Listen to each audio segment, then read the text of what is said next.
मैं खबर 24 fast news. इस समय हमारी उपस्थिति गोपीगंज मार्केट में है। अमरावती होम्योपैथ पथरी निदान केंद्र डॉक्टर जे एस बिन, जो कि जीरो माइन के लेखक भी रहे हैं और लगातार समाज के बीच में समाज का चिंतन भी करते हैं कि समाज का हमारा कैसे उत्थान और विकास होगा। लगा में इनका काफ़ी प्रयास होता है कि निचले पायदान के लोगों का हर प्रकार से सुविधा भी दिया जाता है। स्वास्थ्य में इनका काफ़ी सुविधा भी रहता है।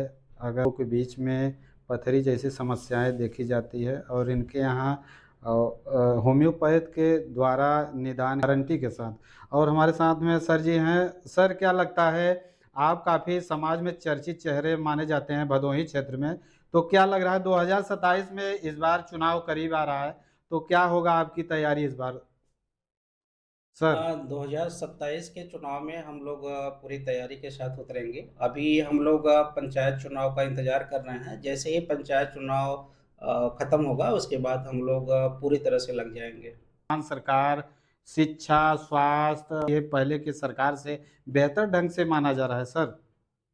नहीं, बिल्कुल इस क्षेत्र में समय के अनुसार जिस तरह से विकास होना चाहिए उस तरह से बिल्कुल विकास नहीं हो पा रहा है। समय के अनुसार हम बहुत पीछे चल रहे हैं। हम अपनी तुलना अपने देश की तुलना या प्रदेश की तुलना हम पिछड़े देशों जैसे पाकिस्तान, बांग्लादेश, श्रीलंका जैसे देशों से करते हैं।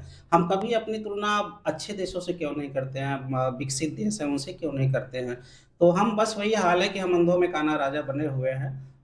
लोगों को लगता है कि हम पाकिस्तान से बेहतर हैं, बांग्लादेश से बेहतर हैं, तालिबान से बेहतर हैं, जबकि हमारी स्थिति बहुत पीछे है, हमें बहुत आगे जाने की आवश्यकता है। और ये कदम, इस तरह के कदम, विकास के कदम अगर समय के अनुसार, समय रहते नहीं उठाए गए, तो हम बहुत पीछे चले जाएँगे। सर, देखा जाए इस समय जिस प्रकार से एलपीजी की समस्या देखी जा रही है, यूजीसी की समस्या, इस प्रकार से चुनावी मुद्दे पे लोग लगातार तैयारी पे जुटे हैं, मानते हैं सरकार की लापरवाही मानते हैं? देखिए हम तो हर स्तर पे सरकार का ढुलमुल रवैया देख रहे हैं। जहाँ तक एलपीजी का मामला है, एलपीजी तो अभी कुछ हद तक ठीक है, लोगों को मुहैया हो जा रही है, लेकिन मुझे लगता है कि आने वाले 15-20 दिनों में इसका बहुत गहरा संकट आने वाला है।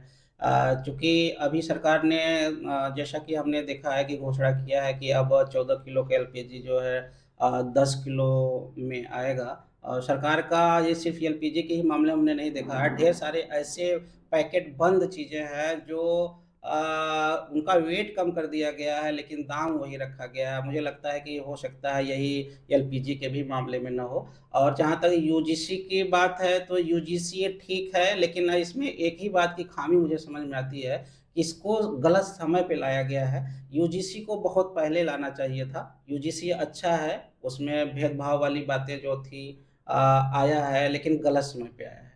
सर, लगातार जिस प्रकार से विधानसभा चुनाव में राष्ट्रीय अध्यक्ष की जो ज़मीनी को टिकट निश्चित माना जा रहा है, क्योंकि चुनाव को लेकर सभी दल इस समय तैयारी पे विधानसभा में किसकी तैयारी होगी यहाँ पे?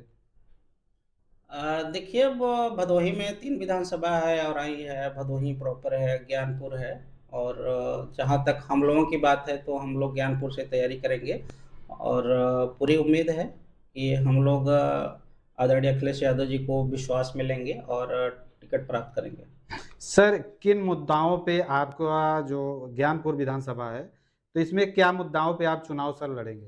देखिए, सबसे पहला मुद्दा और महत्वपूर्ण मुद्दा होता है वो है शिक्षा। शिक्षा को जब तक हम मुख्य मुद्दे के रूप में नहीं रखेंगे तब तक किसी भी क्षेत्र का विकास या किसी भी विधानसभा का विकास या किसी भी देश का विकास संभव नहीं है।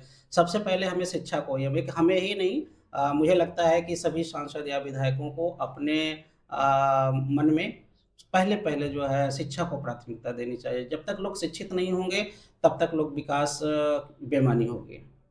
सर, जिस प्रकार से देखा जाए वर्तमान सरकार शिक्षा की सरकार में हमें शिक्षा में क्या परिवर्तन देखा जा रहा है? शिक्षा के क्षेत्र में सरकार बिल्कुल फिसडी साबित हो रही है, क्योंकि जब स्कूल बढ़ने चाहिए, जबकि स्कूल घट रहे हैं, तो हम कैसे कह सकते हैं कि सरकार शिक्षा को लेके अच्छा काम कर रही है। सर, आपने जो राजनीति की तैयारी है, क्या अब विधानसभा को देखते हुए या जनता की समस्याओं को देखते हुए यह कदम चुनाव या राजनीति में रखें? देखिए, हम लोग तो आज से नहीं बहुत पहले से सोशल वर्क कर रहे हैं, लोगों के बीच काम कर रहे हैं। कहीं न कहीं उद्देश्य ऐसा नहीं था कि हम लोग राजनीति करके लोगों की सेवा कर सकते हैं। बिना राजनीति के भी आप लोगों की सेवा कर सकते हैं। लेकिन राजनीति में आने का उद्देश्य ये होता है कि राजनीति में आकर आप लोगों के लिए और बेहतर कर सकते हैं। उनकी जो ज़रूरत की चीज़ें हैं, उनको और बेहतर ढंग से आप उठा सकते हैं। बेहतर ढंग से ज़मीन पे अच्छे कार्यों को आप ला सकते हैं क्योंकि आपके पास सरकार से सहयोग मिलने लगेगा, मद मिलने लगेगा, तो उसको आप बेहतर ढंग से लोगों के बीच में खर्च कर सकते हैं। सर जैसे देखा जाए अभी आप जनहित में कार्य कर रहे हैं, जनता के बीच में काम कर रहे हैं या वादे के अनुसार जो मुद्दाएँ होंगे क्या विधानसभा में पहुँचा देगी जनता? तो क्या लगता है उनके मुद्दाओं पे आप खरे उतर पाएँगे? देखिए हम लोगों की आदत है जनहित में काम करने की। ऐसा नहीं है कि हम लोग सांसद होंगे, विधायक होंगे तभी लोगों के लिए काम करेंगे, ऐसा बिल्कुल नहीं है। हम होंगे नहीं हैं तब भी काम कर रहे हैं, होंगे तब और बेहतर काम करेंगे। हम लोगों का यही उद्देश्य है। सर, जिस प्रकार से 2007 की सफाई कर्मी भर्ती पे वर्तमान सरकार 3 पंचवर्षीय लगातार इतिहास रचा है जिस प्रकार से, अभी तक यहाँ की नियुक्ति सफाई कर्मी को देखा जाए नहीं हो पाया है। इसका मेन है या लापरवाही मान रहे हैं? देखिए, सरकार की खामियों के साथ-साथ हमारे जनप्रतिनिधि हैं जो उनको करना चाहिए। हमारे जनप्रतिनिधियों को यहाँ की आवाज़ उठानी चाहिए, सफाई कर्मियों की आवाज़ उठानी चाहिए। चूँकि सरकारें ज़्यादातर गूँगी और बहरी होती हैं, जब तक जनता सड़क पे नहीं आएगी, आवाज़ नहीं उठाएगी या जो हमारे जनप्रतिनिधि हैं, वो हमारी आवाज़ को उनके पास तक नहीं पहुँचाएँगे, तब तक इस समस्या का समाधान नहीं होगा। सर, क्या लग रहा है वर्तमान सरकार से अब में महँगाई का कितना अंतर देखा जा रहा है? पहले से तुलना की जाए तो ये हम लोग क्या कहें आम जनता कह रही है कि पहले से लोग ज़्यादा पीड़ित हैं, पहले से ज़्यादा महँगाई बढ़ गई है, सोने-चांदी में आग लगी हुई है। मान लीजिए अब तो युद्ध की वजह से अब थोड़ा-सा सोना-चांदी सस्ता हुआ है। पहले लड़कियों की शादी करना बहुत कठिन माना जाता था, लेकिन अब ऐसी कंडीशन पैदा हो गई है कि अब लड़कों की भी शादी करना बहुत कठिन हो गया है। क्योंकि भारतीय परिवेश में महिलाओं के लिए सोना या चाँदी या गहने जो है बहुत एक तरह से ज़रूरी चीज़ें मानी जाती हैं। तो आप चाहे अमीर हों, गरीब हों, इन सब चीज़ों को आपको खरीदना ही पड़ता है।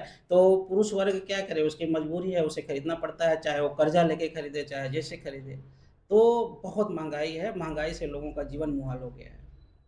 आपने देखा जिस प्रकार से अमरावती हॉस्पिटल के संस्थापक और पथरी निदान के जीरो मैन के लेखक डॉक्टर जे.एस. बिंद लगातार ज्ञानपुर विधानसभा में चल के किसी प्रकार से हो तो आप यहाँ पे आके अपना इलाज करा सकते हैं, वो भी गारंटी के आधार पे क्योंकि पथरी से काफ़ी लोग पीड़ित भी रहते हैं और राजनीति का इनका अच्छा अनुभव रहता है और लगातार जनहित में इनका कार्य रहता है। खबर 24 फास्ट न्यूज़ संवाददाता मोहन के साथ कैमरामैन।